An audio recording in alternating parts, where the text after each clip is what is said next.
காவிரிப்பட்டினத்தில் நகர திமுக மற்றும் மாவட்ட சிறுபான்மை நல உரிமை பிரிவு இணைந்து நடத்தும் அனைத்து சமுதாய மக்களும் கலந்து கொண்ட இப்தார் நோன்பு திறக்கும் நிகழ்ச்சியில் திமுக அரசு இஸ்லாமியர்களுக்கு எப்போதும் ஆதரவாக உள்ளது சட்டமன்ற உறுப்பினர் மதியழகன் குறிப்பிட்டார். கிருஷ்ணகிரி மாவட்டம் காவிரிப்பட்டினத்தில் நகர திமுக மற்றும் மாவட்ட சிறுபான்மை நல உரிமை பிரிவு இணைந்து நடத்தும் அனைத்து சமுதாய மக்களும் கலந்து கொண்ட இப்தார் நோன்பு திறப்பு நிகழ்ச்சி நடைபெற்றது. காவிரிப்பட்டினம் திமுக நகர கழக செயலாளரும் மாவட்ட சிறுபான்மை நல உரிமை பிரிவு அமைப்பாளர் சாஜித் தலைமையில் நடைபெற்ற இந்த நிகழ்ச்சியில் கிருஷ்ணகிரி கிழக்கு மாவட்ட செயலாளரும் பர்கூர் தொகுதி சட்டமன்ற உறுப்பினருமான மதியழகன் கலந்து கொண்டு நோன்பு திறக்கும் நிகழ்ச்சியை துவக்கி வைத்து பேசினார். அப்போது அவர்கள் பேசுகையில், இஸ்லாமியர்களுக்கு திமுக அரசு எப்போதும் ஆதரவாகவே உள்ளது.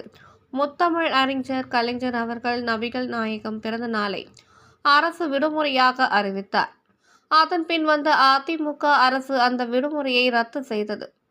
ஆனால் திமுக அரசு மீண்டும் பொறுப்பேற்றவுடன் மீண்டும் நபிகள் நாயகத்தின் பிறந்த நாளை அரசு விடுமுறையாக அறிவித்தார்.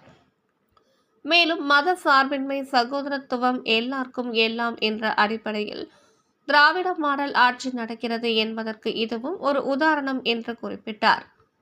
மேலும் இந்த நிகழ்ச்சியில் காங்கிரஸ் கட்சியின் முன்னாள் தலைவரும் மாநில பொதுக்குழு உறுப்பினருமான எல். சுப்பிரமணியன், நகர பொறுப்பாளர் அஸ்லாம் மற்றும் இந்தியா கூட்டணி கட்சியை சேர்ந்த KVS Srinivasan, JKS Babu, Anjur Nagaraj, dam Venkatesan, பேரூராட்சி தலைவர் குமார், நூர் முகமது, காங்கிரஸ் கட்சியை சேர்ந்த முத்துக்குமார், கோவிந்தன், ராதாகிருஷ்ணன் உள்ளிட்ட ஏராளமானவர்கள் கலந்து கொண்டனர்.